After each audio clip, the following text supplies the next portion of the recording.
Okay, so a little introduction to some geometry terms. If I asked you to measure this angle, there's an angle here, and I'd like you to measure it. We would take our protractor, and the important thing here is how we set up the protractor correctly. We have to set up the protractor so that the point of the protractor is in line with where the two angles meet. So where these angles meet is where the middle point of my protractor goes. And then my protractor actually has to lie parallel to the line that I'm measuring from. And then I can go around and I can measure 0, 10, 20, 30, 40. And I can see here that I have exactly 42 degrees. But we can also see from the protractor that there's another scale going around here. What's that one doing? Well, it's actually giving me the other angle. If I wanted to measure this angle instead, I'd go around on the inner scale, 100, 130, 138 degrees. And you must use the degree sign, okay? That's very important.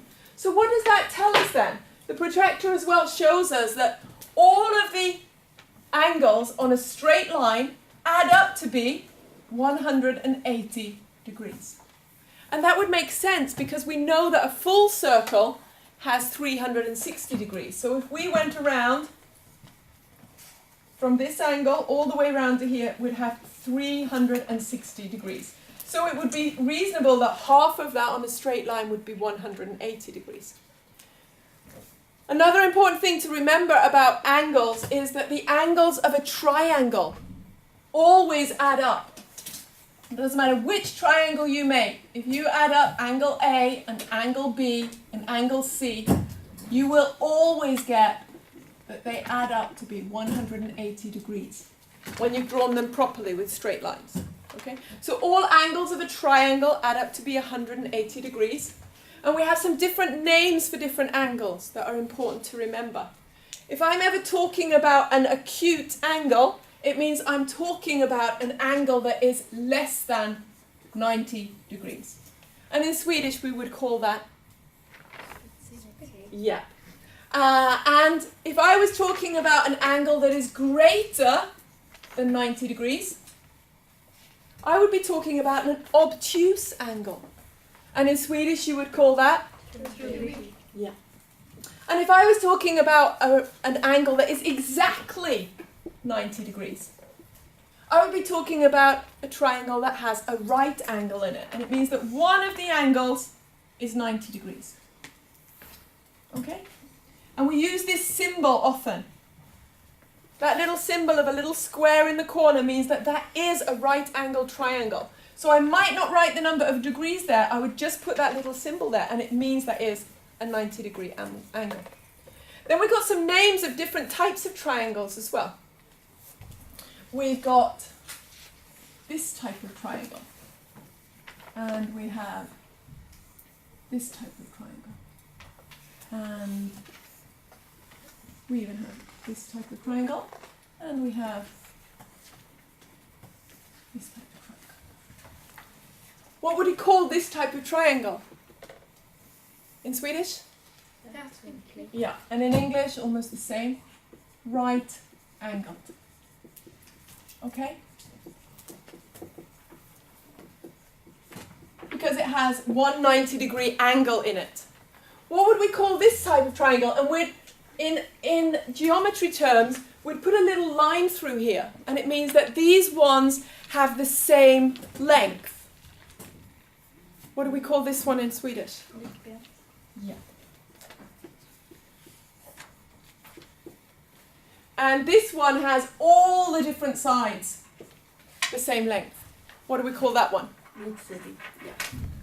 So you need to know the names of your triangle because they might ask you to draw a right-angled triangle. And what would we call this one then? Yeah. Yeah. So we use the name of the angle that's in there because there's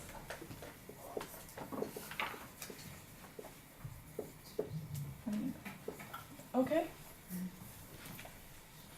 So what else do we know about triangles? How would we work out the area of a triangle? If we would like to know, so everybody understands what you need to know about angles now, yeah? How to use a protractor, how to measure an angle. If I was to draw a triangle,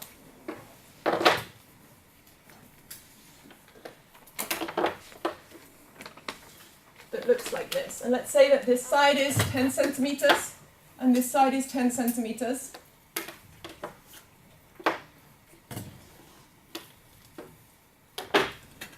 And I would like to know what the area of this triangle is. How could we work out the area if this triangle had been a square instead? Yeah? You take 10 times 10 divided by 2. If it had been a square, the area would have been length times breadth, which would have been 10 times 10, which would have been 100 centimeters squared. But the area of a triangle, we can see that the area of the triangle would have been half of the area that it would have been if it had been a square. So the area of the square would be that. The area of the triangle would be the length times breadth divided by 2. And this is an important thing to remember. I see so many papers where you remember to multiply the length times the breadth of the triangle, and then you forget to divide it by 2. But then you're working out the area of the square. So whenever we're talking about areas of triangles, it's half the area that a square would have. What do you do then if you get a strange triangle? This is a nice easy one. It's easy to see that it's a square, yeah? What do you do if you have a triangle that looks a little bit more like half a rhomb? Or half a parallelogram? Let's take this triangle, for example.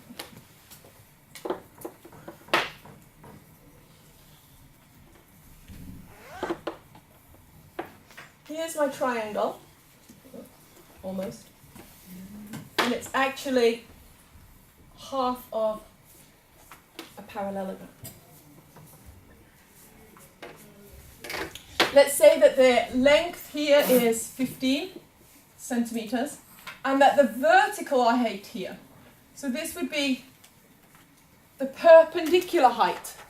If I dropped a 90-degree angle down from this point, and it met this base down here, and this height actually was 12. Now let's make it nice and easy. Let's make it 10. This perpendicular height here is 10. When we have a parallelogram, the important thing here is not how long this line is, it's what the perpendicular height is. So from the corner of the triangle, drop a 90-degree angle down. So the area of a triangle when we're working about rhombs and things like that is the perpendicular height, this sign means perpendicular, multiplied by the length of the base divided by 2. Let's say that this perpendicular height is 10. This one, would it be higher or lower than that? Higher. So let's say that this one is 13. And let's say that this one is 22. So if I was to work out the perimeter of my triangle, then these lengths are very important. This 22 plus this 13 added to the 15 would give me the perimeter of the outside of the triangle. But I don't use the 13 or the 22 at all when it comes to working out the area of the triangle. I have to use this perpendicular height. And the reason for that, it's almost like making this back into a square. You can think of it as being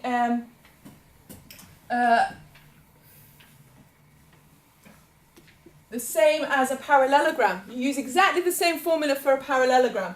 You use the length of the base times the perpendicular height, this height here, from the middle of the parallelogram to the other edge, perpendicularly. So the length of the base times the perpendicular height gives you the area of a parallelogram. So the area of a triangle that can be made from a parallelogram uses the same formula. A perpendicular height times the base divided by 2 gives you the area of your triangle. And so this is very important when you're working out areas of triangles that do not have the right angle. And all of the questions that you'll be working with, they'll be giving you this height. Okay?